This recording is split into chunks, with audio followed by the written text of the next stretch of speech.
Hello friends, चक्रवर्ती ब्याज के guaranteed class part number 2 में आपका स्वागत है। हमारा पहला सवाल है, कोई धनराशि सीआई से 3 वर्षों में 2400 रुपये तथा 4 वर्षों में 2520 रुपये हो जाती है तो ब्याज की दर ज्ञात करो। कैसे करेंगे? देखो, सवाल किसका है, सीआई का है या एसआई का? सीआई का है, मतलब चक्रवर्ती ब्याज का सवाल है। ठीक है, अब आगे देखो, 3 वर्षों में 2400 रुपये, तो 3 साल में राशि कितनी हो जाती है? 2400 रुपये। ठीक है, 4 वर्षों में 2520, तो 4 वर्ष में कितनी हो जाती है राशि? राशि हो जाती है 2520। ठीक है, अब देखो, 1 साल में राशि कितनी बढ़ी? 1 साल में राशि बढ़ी 120 रुपये। इसका मतलब 1 साल में 2400 रुपये पर 120 क्या बना है? ब्याज बना है। तो अगर हमारे पास 1 साल का ब्याज है और मूलधन है, 3 साल पे जो राशि हो गई अपने आप में, चक्रवर्ती ब्याज में कोई भी राशि अपने आप में साल के अंत में मूलधन बन जाती है। तो देखो, दर कितनी होगी? दर बराबर 120 रुपये ब्याज बना है। कितने रुपये पर बना है? 2400 रुपये पर। 2400 पर 120 ब्याज बना है, गुणा 100, 2 शून्य से 2 शून्य, 24 को अगर 120 में भाग देंगे तो कितना आएगा? 5। तो दर कितनी आ जाएगी? दर आ जाएगी 5%। कैसे किया? चक्रवर्ती ब्याज का सवाल था, 3 वर्षों में 2400 रुपये, 3 वर्षों में 2400 रुपये, 4 वर्षों में 2520 रुपये हो जाती है। 1 साल में राशि है वो 120 रुपये बढ़ी, इसका मतलब 1 साल में 120 बढ़ी है, वो 120 रुपये ब्याज है। 120 रुपये किस पर बढ़ी? 2400 रुपये पर बढ़ी है। तो 120 रुपये 2400 रुपये पर 1 साल का ब्याज है, गुणा 100। अगर इनको 2 शून्य से 2 शून्य गए, 24 का 120 में भाग दिया 5, तो दर कितनी आ गई? दर आ गई 5%। हमारा अगला सवाल है, यदि किसी धनराशि पर 5% वार्षिक दर से 3 वर्ष के साधारण व चक्रवर्ती ब्याजों का अंतर 366 रुपये है तो वह धनराशि बताओ, वह धनराशि ज्ञात करो। हमें क्या करना है? धनराशि ज्ञात करनी है। ठीक है, सबसे पहले हमें क्या दे रखा है? हमें दर दे रखी है। दर कितनी दे रखी है? दर दे रखी है 5%। ठीक है, मैंने आपको पीछे के सवालों में बताया था कि जब साधारण ब्याज और चक्रवर्ती ब्याज का अंतर दे रखा है और हमें मूलधन पूछा हो तो हमें मूलधन मानना पड़ता है कि सवाल को शुरू करने के लिए कि हम मूलधन मानते हैं कि मूलधन इतना रुपये मूलधन है। अब मूलधन हम कितना मानेंगे? मूलधन हम मानेंगे आर के हिसाब से। ठीक है, देखो, आर 5% है। 5% को कैसे लिख सकते हैं? प्रतिशत हटाना है हमें, तो 5 गुणा 1/100, तो कितना आ गया? 1/20। ये दर हो गई, 1/20 लिख सकते हैं। ठीक है, टाइम कितना है? टाइम है 3 साल। ठीक है, अब मैंने आपको बताया था कि जब टाइम 3 साल और मूलधन हमें मानना हो तो क्या लिखेंगे? माना मूलधन। मूलधन कितना करेंगे? जो दर के बट्टे में है उसको कितनी साल है उतनी बार गुणा कर देंगे। अगर 1 साल होता तो मूलधन मान लेते 20, 2 साल होता तो कर देते 20 गुणा 20, और अगर 3 साल है तो कर देंगे 3 बार 20 गुणा 20 गुणा 20। तो हमने मान लिया कि जो हमारा मूलधन है वो कितना है? 8000 रुपये है। ठीक है, अब क्या होगा? अब हमारा वही फॉर्मेट रहेगा, 8000 रुपये तो हमारा मूलधन है। ठीक है, देखो, अब 3 साल का है तो 3 साल में ये 1 साल, ये 2 साल, ये 3 साल। दर कितनी है? 1/20 है, तो 8000 में को अगर 1/20 से गुणा करेंगे तो कितना आएगा? ये आएगा 400 रुपये। पहली साल का ब्याज आ गया 400 रुपये। अब दूसरी साल का ब्याज ये हो गया फर्स्ट साल का। फिर सेकंड साल का ब्याज क्या होगा? 8000 का 1/20 तो आएगा 400, और 400 का 1/20 कितना आएगा? इस लाइन के ऊपर है 2 चीज़ें, तो 400 को कितना आएगा? ये आएगा 20। फिर तीसरी साल का ज्ञात करना है।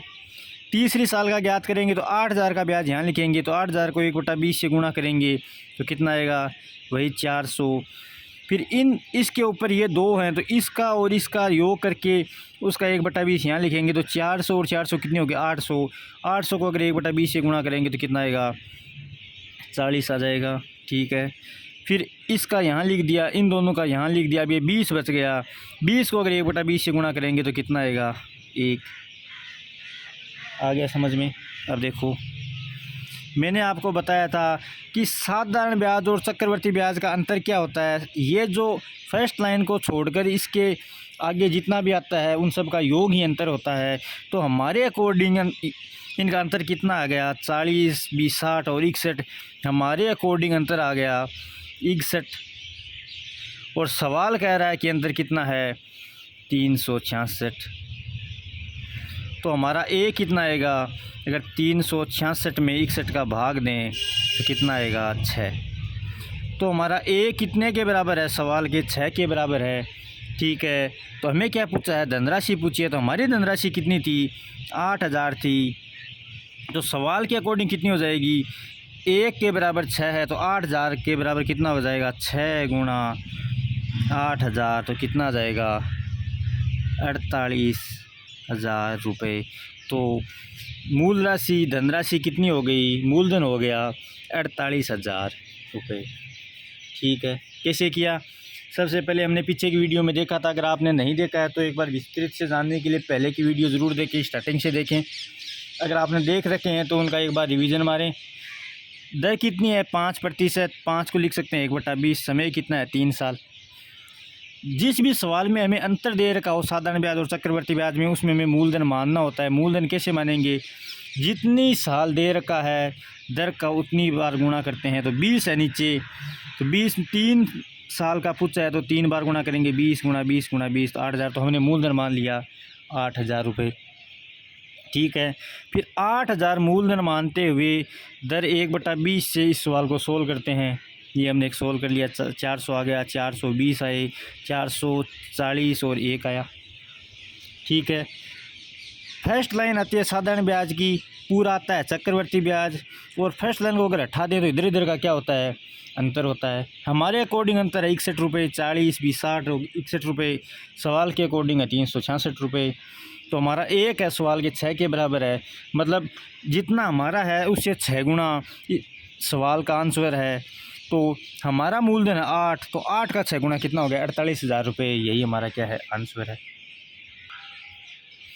हमारा अगला सवाल है, कोई धनराशि चक्रवर्ती ब्याज की दर से 2 वर्ष में 4500 तथा 4 वर्षों में 6,750 रुपये हो जाती है, तो धनराशि ज्ञात करो। यह सवाल कौन से ब्याज का है, यह सवाल है चक्रवर्ती ब्याज का, चक्रवर्ती ब्याज का सवाल है।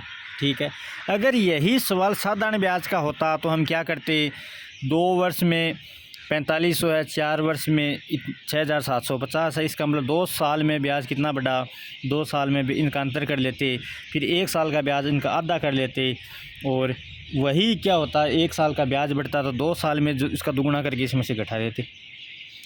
ठीक है, क्योंकि साधारण ब्याज में हर साल ब्याज वो बराबर बढ़ता है, जबकि चक्रवर्ती ब्याज में क्या होता है हर साल ब्याज बराबर नहीं बढ़ता, ब्याज में बढ़ोतरी होती रहती है। अगर इस साल 100 रुपये बढ़ा तो अगली साल 110 ही बढ़ेगा, फिर उससे अगली साल 115 बढ़ेगा, 120 बढ़ेगा, हर साल समान नहीं बढ़ता, तो हम घटा नहीं सकते।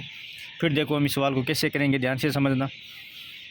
देखो 2 वर्षों में कितनी हो जाती है, 2 वर्ष में राशि कितनी हो जाती है 4500 रुपये। ठीक है, 4 वर्षों में कितनी हो जाती है, 4 वर्षों में हो जाती है 6,750।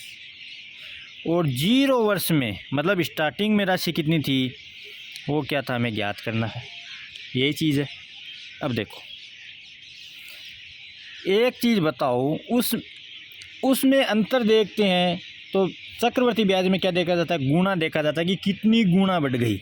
देखो 2 साल में, 2 साल का डिफरेंस है, 2 साल में यह इसकी कितनी गुणा हो गई। ठीक है, कितनी गुणा हो गई 6,750 बट्टा 4500, 1 शून्य से 1 शून्य गया, ठीक है।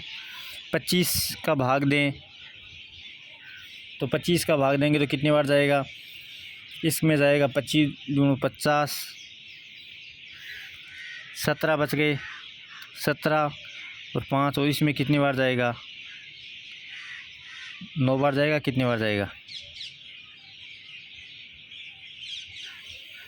25, 25 दूनी 50, 17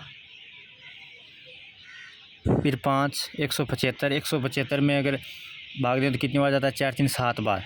तो यहाँ कितना आएगा, 27। इसमें अगर भाग दें तो कितनी बार जाता है, इसमें जाता है 25 एकम 25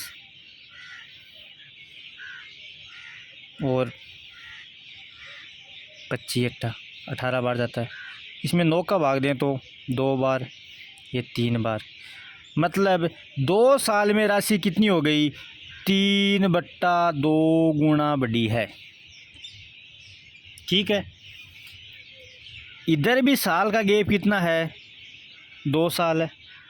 मतलब अगर दूसरे से चौथे साल में 3/2 हुई है तो यह 4500 भी पी का कितना है, 3/2 गुना है। ठीक है। तो क्योंकि इधर साल और टाइम है वो क्या है, बराबर है, इसका मतलब पी का 3/2 गुना ही क्या हुई है, 4500 है। और 4500 का 3/2 गुना ये हुआ है। तो हमारी समीकरण क्या आ गई कि पी गुणा 3/2 बराबर 4500। अब देखो पी कितना आएगा, पी बराबर 4500 है, 4500, ये 2 ऊपर जाएगा, 2 ऊपर गया, 3 नीचे आएगा, 3 नीचे आ गया, ये इससे कट गया 15। तो 15 गुणा 2 कितना आ गया, पी बराबर कितना आ गया, 3000 रुपये आ गया। ठीक है। कैसे आया, देखो अगर साधारण ब्याज होता तो हम इन दोनों का अंतर करते। एक चीज़ रट लो आप, तो एक चीज़ ध्यान में रखोगे, अगर साधारण ब्याज होता है तो इधर टाइम का अंतर करके इधर भी ब्याज का अंतर करते हैं, मिश्रधन का अंतर करते हैं। और चक्रवर्ती ब्याज में क्या करते हैं, चक्रवर्ती ब्याज में गुणा करते हैं। मतलब कितना गुणा हुआ है इसका मतलब भाग देते हैं, नीचे वाले में ऊपर वाले का भाग देते हैं। तो 6750 में अगर 4500 का भाग दिया तो कितना है, 3/2।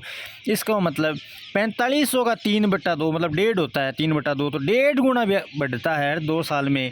इसका मतलब पी का भी है 1.5 गुना हुआ है, तो पी का 1.5 गुना 4500, तो पी का मान कितना आ गया, 3000 रुपये।